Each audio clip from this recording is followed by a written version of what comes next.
Oh, hello and good morning. I forgot to take these cards down yesterday. Hello and good morning. Welcome to your readings on the 6th of February. It is Thursday and these are your readings. I'm going to be doing our readings from the original Waite tarot deck, conceived of by Waite and designed by Pamela Coleman-Smith. And I'm going to get our energy of the day card. Oh, angels, I can't have that many, it's too many. The energy of the day card. They're just like chucking a problem if there is one. They're just throwing them everywhere. And a solution, my dear angels. A solution, please. Oh, look at this. It's like crazy down. Look, look, look. Can you guys see? Look, I'm trying to show you. That's what I've got to tell. I do have some cheeky angels. They're the younger ones. They're neophyte angels, which means they haven't really come and worked with humans before. And sometimes they work with me, and then they graduate up, and they're so funny because they don't get up, and they don't get us, and they think we're weird, and they don't understand how we can't know what each other's thinking. So we don't realise we create so much aggro as humans because we don't know what one another are thinking. Okay, you ready for your energy of the day card? We've got the 3 of Wands. So angels, what are we saying? Oh, I got it. Right, it's good, it's good energy. You're ready to turn your back on what was and to face forwards now. You're ready to turn away from what has been really causing you anything. It doesn't matter what it is, even if it's something really, really small. Anything that's causing you a slight amount of distress is no good. It's not something that you want to be part of. And you're now surveying the land and you've said, okay, I need to step away. And it's a kind of a bit of a 3's a crowd, like 2's company and 3's a crowd. But in some ways, what I get here is more of an independent thing. It's like you're saying, I'm independent of this and I just don't need to hold on to the old stories anymore. And I think it takes us all the way back to that Paramahansa Yogananda quote thing I read out for you yesterday. You are more than that. You're able to really shift out of that. And the angels are telling me they're saying, tell everyone to detach. You have no association with what's going on out there. You are not part of the drama. You're just you. You don't have to allow that. You can turn your head, turn away, and look at where you're meant to be going and start taking advantage of the story that's meant to be happening for you, as opposed to anything else that's kind of trying to get into the mix of that.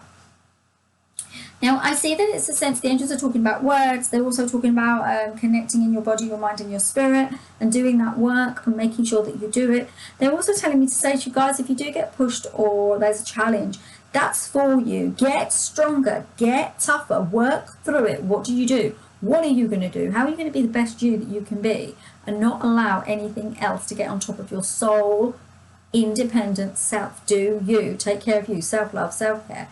Make sure you move into that. It's absolutely imperative that you do it. It really, really is. And it's really going to help you because the crossing won't seem like a crossing anymore. That journey, because we're all on a journey. Like we're all like taking those steps to becoming something new. And it will become you have a few rocks, see a few rocks, the angels are saying, but the journey will become more palatable, more dealable. You'll be able to do it. Rather than having such heavy-duty drama that the journey and even just living becomes too much of a stressor. That's kind of what they're saying, okay? And then the problem card, like you wouldn't have guessed, is the 8 of Wands, which is really funny because it's what they're telling me to say to you guys is, this is to do with words, it's to do with other people, it's to do, right, when I say words, I mean emails, texts, conversations, phone calls, WhatsApp messages, Facebook messages, Facebook posts. I mean all writing, letters, postcards, every form of communication is leveled in here. Why is it a problem? It's a problem because it's got out of hand. Well, to be honest, maybe it has. we've got, once upon a time, you could write someone a letter, you could phone them, you could do a phone, you could pick up your phone, you could make a call, and it was done. Now we've got too many ways of engaging others. And the angels are talking about how work's filtered into people's lives, so people aren't really getting full disconnection time. Words are becoming used like weapons, because if you look at these, this is how the angels are showing me, and this isn't even a sword cards, but they're showing me them like daggers being aimed at you, and barrage of people, words, and this needs to happen and that needs to happen. And the angels are asking me to say to you, disconnect yourself from it. But let's see what the solution is. Yes, it is disconnect yourself from it. You could not write this. I'll show you in a minute. So yeah, so they're saying disconnect yourself from it, because that's not appropriate. It's not appropriate for you to be in this space, to be connected into this space, or to be struggling with this space. They're telling me it's not appropriate. But yeah, someone is using words. Basically, someone, look, am I getting this right, angels? Oh, it's not necessarily someone. They're saying words can be used as weapons. Be careful with our words. Oh, I get it. Oh, thank you, angels. That's so beautiful. Be careful with your thoughts and the way you're talking to yourself. That's what they're talking about. You're a sovereign being, you're a sovereign soul. You do not need to let others trample over that sovereignty, or think they know better, or think it's okay to talk to you in negative ways. Negative ways. Yeah, it's not okay. And it's not necessarily people, because how I'm getting this as I tune into the angels is that actually this could be a lot of different things. It may not be a specific person, it may be a group of people, it may be work, it may be actually your job in question, it may be how you're being seen, how you're being viewed, could be how you're viewing something and how you're seeing something. There's a lot to it. There's a lot to it. Let's pop these up here. There you go. So, right. Am I going to give you the solution now? It's not really a solution. Well, it is a solution because it's clear. Yeah. Okay. Yeah. The angels make me laugh because they're saying you could read a bit from the book. So I'm going to read a bit from the book first. And if you got this far, please give me a thumbs up. And feel free to subscribe, because I'd love to have you as part of the community. Right, I'm going to go a little bit further in this book now. Where am I going? I'm not feeling so drawn. The other ones came very quickly, angels. There we go. Page 207 of Man's Eternal Quest by Sri Paramahansa Yogananda. Magical effects, 207. Magical effects of sincere love. Moods blunt one's feelings and understanding, making it impossible to get along with others. Domestic life should be a temple of heaven, but moods can make it Hades. You know who Hades is? Hades was the god that underworld. Down in the depth of hell, I suppose. I don't love that world, but you're down in the depths. A husband comes home and finds his wife in a sullen mood, and he can't reason with her, or he returns from work in a nasty mood, and she can't reason with him. So much trouble comes to people because of moods.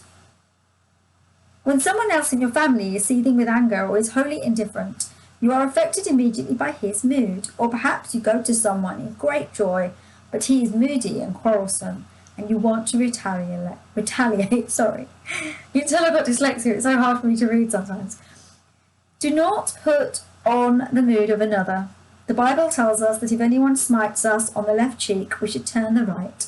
How many do that? More often the person slapped wants to give his assailant 12 slaps back, and perhaps a kick.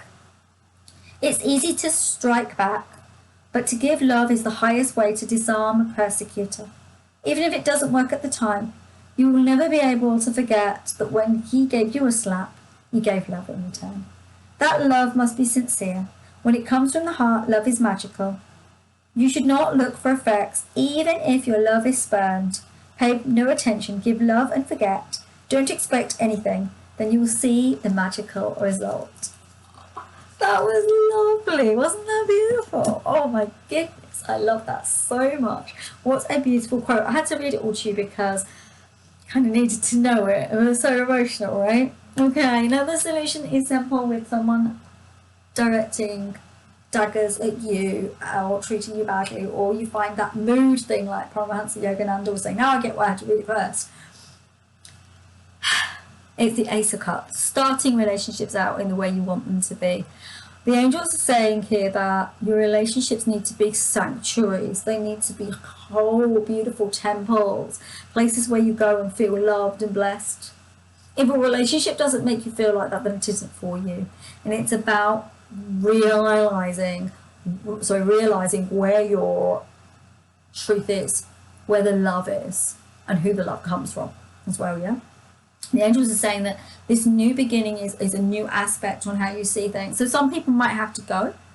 And, it may not be that you're letting them go. It may just be that I won't do this anymore. And so this is how it is. And if you come back and you're of light again, then fine, let's talk, let's chat, let's have happy moments. But let's not do this together. And you do that. You do that. But be the sovereign being that you are. Allow this open aspect and allow yourself to tune into the fact that we don't want to let people's moods affect us, do we? We don't want to do that. We don't want to let people's moods affect us. We just want to be in light vibration consciousness through love. And take that beautiful advice from Paramahansa Yogananda where you love. Bring love to the situation as opposed to, and I know actually saying this that sometimes it can be really hard when someone's really like upset you or upset your equilibrium in your body. So bring yourself love first and then bring them love and see what happens. And don't take it, it's fine, like Paramahansa Yogananda Ji said, fine, that's fine. We get that, right? But it's about finding your peace in the moment and doing what works for you. I am sending you all so much love. Namaste, my beautiful souls. Have a beautiful, beautiful Thursday, and I will see you tomorrow. Check out the videos if you're interested. And take care. Bye. Love you all. Bye.